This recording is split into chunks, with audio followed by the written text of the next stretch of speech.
এই মুহূর্তের একটি গুরুত্বপূর্ণ খবর। সত্যপাল মালিক আবার একটি বক্তব্য রেখেছেন, যে বক্তব্যটা প্রত্যেকের শোনা উচিত। বিজেপিকে না হারালে কি হতে পারে, আর বিজেপিকে হারাতে গেলে কি করতে হবে আপনাদের এবং বিরোধী দলগুলোকে। সরাসরি তার সেই বক্তব্য আপনাদের সামনে তুলে ধরছি। ব্যাপক শেয়ার করুন, ব্যাপক ভাইরাল করুন, আর আমার চ্যানেল বং নিউজ লাইভ অবশ্যই সাবস্ক্রাইব করুন। इस बार अगर आपने एकता दिखाई, जात पात को छोड़ के इकट्ठा रहे, तो दिल्ली में इनको कोई बचा नहीं सकता है। मैंने सारी पार्टियों के लोगों से बात की है, सब इस बात पे राजी हो गए हैं। एक उम्मीदवार के मुकाबले एक उम्मीदवार खड़ा करेंगे। अगर ऐसा हो गया तो ये दिल्ली में बचेंगे नहीं, और अगर ये बच गए तो एक बात समझ लो, फिर आप नहीं बचेंगे। ये आखिरी मौका है हम लोगों के लिए कि हम अपने पेशे को, अपनी ज़मीनों को, अपने बच्चों को बचाएं। मैं बहुत लंबा भाषण नहीं देना चाहता, सिर्फ इतना कहना चाहता हूं कि देश बहुत गलत आदमी के हाथ में है। जब ये अभी मैं बोला था 4-6 दिन पहले, बड़ा शोर हो गया देश में। इन्होंने बड़ा तमाम तरह के लोग वो पालतू जो हैं वो लहका दिए मेरे ऊपर। मैंने ये बताया था, जो सच था उसी वक्त बताया था जब मैं ये था गवर्नर था, कि जो वहाँ पुलवामा में जो अटैक हुआ हमारे सिपाहियों पे, 40 लड़के मरे हमारे जवान। वो नहीं मरते अगर ये उनको 2 हवाई जहाज दे देते, 5 हवाई जहाज। वो लड़के अगर मेरे से मांग लेती सीआरपी तो मैं 5 हवाई जहाज दे देता, लेकिन गृह मंत्रालय ने वो उनको हवाई जहाज नहीं दिए और वो सड़क के रास्ते चल दिए।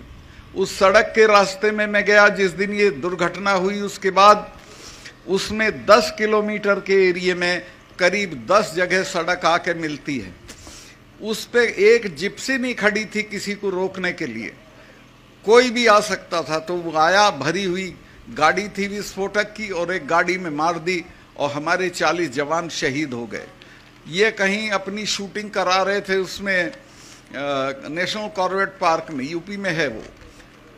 तो वहाँ टेलीफोन की सुविधा नहीं होती है, तो इन्होंने बाहर आके मुझे एक ढाबे से फ़ोन किया और पूछा कि सतपाल भाई क्या हुआ। मैंने इनको बताया कि साहब ऐसे ऐसे हो गया, इतना हमारा नुकसान हो गया है और ये हमारी गलती की वजह से हुआ है। अगर हम जहाज़ दे देते तो ये हमारे बच्चे नहीं मरते।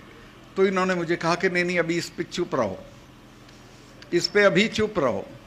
जो नेशनल सिक्योरिटी एडवाइज़र है, जिसका नाम आपने सुना होगा, अजीत डोभाल, वो मेरा क्लास फेलो रहा, कानून की क्लास में हम साथ पढ़ते थे। उसका मुझे फ़ोन आया फ़ौरन कि प्राइम मिनिस्टर ये कह रहे हैं आप बोलें नहीं कुछ। चूँकि मैं बोल दिया था, मैं 2-3 चैनल को ये बता चुका था कि हमारी गलती से ये हुआ है, कि वो ये कह रहे हैं कि इस पे तुम चुप रहो। मैं समझ गया था कि अब इसका ये पूरा राजनीतिकरण अपने चुनाव के लिए करेंगे। जो मर गए वो भाड़ में जाए, इनको कोई मतलब नहीं है। और आज तक उस पूरे मामले की कोई जांच नहीं हुई है, कोई उसका नतीजा नहीं आया है। अब आप अंदाज़ा लगा सकते हो कि कितने ख़तरनाक लोग देश चला रहे हैं, जिनको अपने सिपाहियों की जान से हमदर्दी नहीं है, जिनको अपने देश से हमदर्दी नहीं है, और बात लंबी चौड़ी करते हैं, मन की बात करते हैं, कभी तन की बात करते हैं। तो मैं आपसे ये कहना चाहता हूँ कि बहुत हो गया, अब संभल जाओ। और अब नहीं संभलोगे तो हमारी तो अब उम्र लंबी हो गई, चले जाएंगे, लेकिन आपकी पीढ़ियां याद करेंगी कि कभी आपने गलती की थी और एक ऐसी सरकार को बने रहने दिया था जिसने आपका सब बर्बाद कर दिया, खेती भी, फौज भी, नौकरियां भी।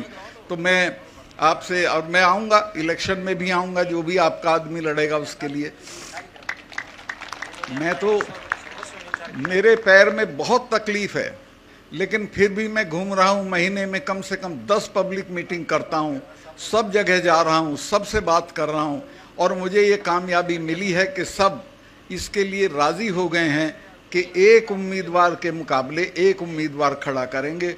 और अगर ये हो गया तो मैं आपको आश्वस्त कर दूं कि ये बचेंगे नहीं, इनकी शक्ल नहीं पहचानी जाएगी। ये जो आज इनका घमंड है ये सारा चूर चूर हो जाएगा। सब सहमत हो गए, सारी पार्टियां सहमत हो गई।